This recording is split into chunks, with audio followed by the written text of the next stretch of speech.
Assalamualaikum warahmatullahi wabarakatuh. Perkenalkan, nama saya Saskia Nur Aila dengan NIM 2413040010 dari Program Studi Pendidikan Guru Sekolah Dasar Universitas Trilogi. Pada video kali ini saya akan menjelaskan salah satu materi dari mata kuliah Belajar dan Pembelajaran dengan dosen pengampu Ibu Febrianti Yuli Atriani, SPDI, MPDI. Pada video kali ini saya akan membahas materi yang berjudul Media Belajar dan Pembelajaran.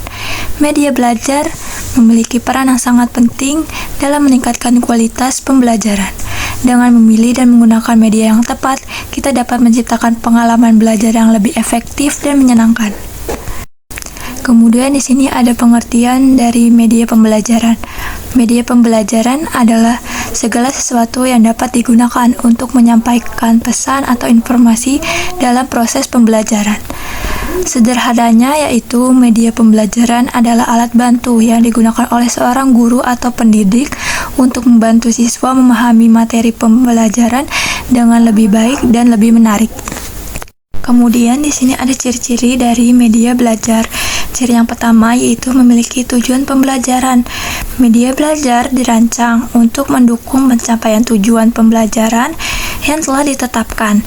Media ini membantu menyampaikan konsep atau materi yang sesuai dengan kompetensi yang ingin dicapai oleh siswa. Ciri yang kedua yaitu menyederhanakan informasi yang rumit. Media belajar dapat menyampaikan materi yang sulit atau abstrak menjadi lebih mudah dipahami. Misalnya dalam penggunaan diagram untuk menjelaskan proses ilmiah atau video animasi untuk menjelaskan peristiwa sejarah. Ciri yang ketiga dapat dirasa oleh indera. Media belajar mencakup elemen yang bisa dilihat, didengar, atau dirasakan secara fisik. Hal ini memungkinkan siswa dengan berbagai gaya belajar dapat memahami materi. Ciri yang keempat yaitu meningkatkan minat dan motivasi siswa. Media belajar yang menarik dapat membuat siswa lebih tertarik dan termotivasi untuk belajar. Contohnya, dalam menggunakan video interaktif atau permainan edukasi yang sering membuat siswa lebih terlibat dalam pembelajaran. Ciri yang kelima yaitu memudahkan proses komunikasi. Media belajar bertindak sebagai perantara antara guru dan siswa untuk menjelaskan materi. Dengan media, komunikasi antara pengajar dan peserta didik menjadi lebih efektif.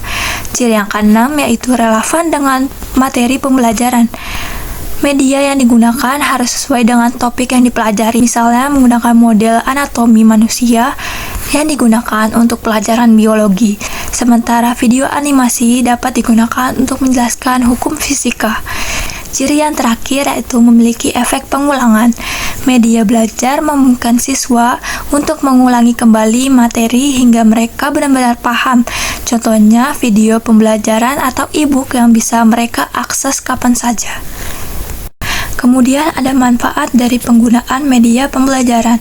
Penggunaan media pembelajaran dalam proses belajar dan mengajar memberikan banyak sekali manfaat baik bagi guru maupun siswa.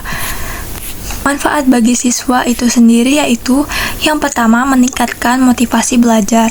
Media pembelajaran yang menarik dan interaktif dapat membuat siswa lebih tertarik dan termotivasi untuk belajar. Misalnya animasi yang menarik tentang siklus air dapat membuat siswa lebih antusias dalam mempelajari materi IPA.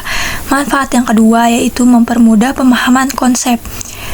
Media visual seperti gambar, diagram, atau video dapat membantu siswa memvisualisasikan konsep yang abstrak dan sulit dipahami. Misalnya, diagram sistem pencernaan manusia dapat membantu siswa memahami proses pencernaan makanan dengan lebih baik.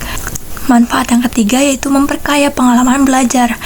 Media pembelajaran yang beragam dapat memberikan pengalaman belajar yang lebih banyak dan bermakna. Misalnya dalam simulasi eksperimen sains dapat memberikan pengalaman belajar yang lebih nyata. Manfaat yang keempat yaitu memfasilitasi pembelajaran mandiri. Media pembelajaran yang interaktif memungkinkan siswa belajar dengan kecepatan masing-masing dan mengulang materi yang belum dipahami. Misalnya aplikasi pembelajaran online memungkinkan siswa belajar di mana saja dan kapan saja. Manfaat yang terakhir yaitu meningkatkan keterampilan abad 21. Penggunaan media pembelajaran yang berbasis teknologi dapat membantu siswa mengembangkan keterampilan abad 21 seperti berpikir kritis, kreativitas, kolaborasi, dan komunikasi.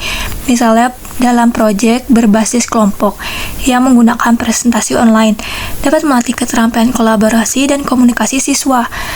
Kemudian ada manfaat bagi guru antara lain yang pertama, membuat pembelajaran lebih menarik.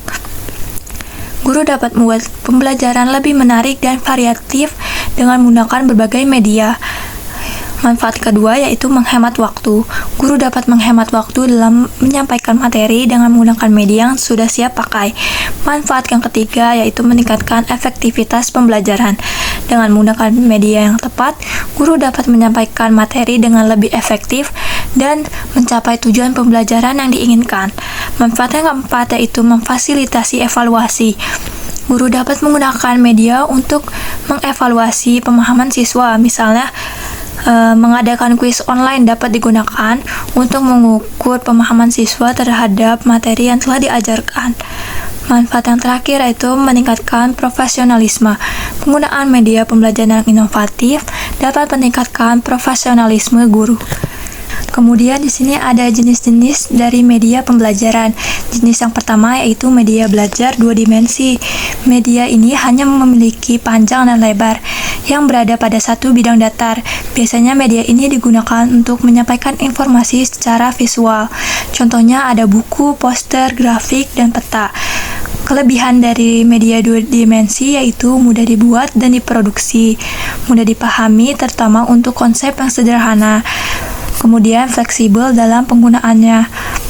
Lalu ada kekurangannya yaitu tidak memberikan kesan nyata atau 3 dimensi, sulit untuk menampilkan objek yang kompleks atau bergerak. Kemudian ada jenis media yang kedua yaitu media belajar 3 dimensi. Media 3 dimensi memiliki panjang, lebar, dan tinggi sehingga memberikan kesan nyata dan lebih mudah dipahami. Contohnya ada model, alat peraga, diorama, dan globe. Kelebihan dari media 3 dimensi yaitu memberikan kesan nyata sehingga lebih mudah dipahami, memungkinkan siswa untuk mengamati objek dari berbagai sudut, membantu siswa mengembangkan keterampilan motorik. Kemudian ada kekurangannya yaitu lebih sulit dan mahal untuk dibuat, membutuhkan ruang yang lebih besar untuk menyimpannya. Jenis media pembelajaran yang ketiga yaitu media audio. Media audio hanya menggunakan suara untuk menyampaikan informasi. Cocok untuk siswa yang belajar dengan gaya auditori. Contohnya ada rekaman suara, podcast, dan musik. Kelebihannya yaitu mudah dibawa dan digunakan. Dapat digunakan sebagai latar belakang atau pengiring aktivitas belajar. Kekurangannya yaitu tidak memberikan informasi visual, membutuhkan konsentrasi tinggi dari pendengar. Jenis media pembelajaran yang terakhir yaitu media visual. Media ini hanya mengandalkan elemen visual untuk menyampaikan informasi. Contohnya yaitu ada slide PowerPoint, video animasi, dan infografis. Keunggulannya itu sangat menarik perhatian siswa, mempermudah pemahaman konsep yang rumit. Kelemahannya itu tidak memberikan informasi dalam membentuk suara atau gerakan nyata.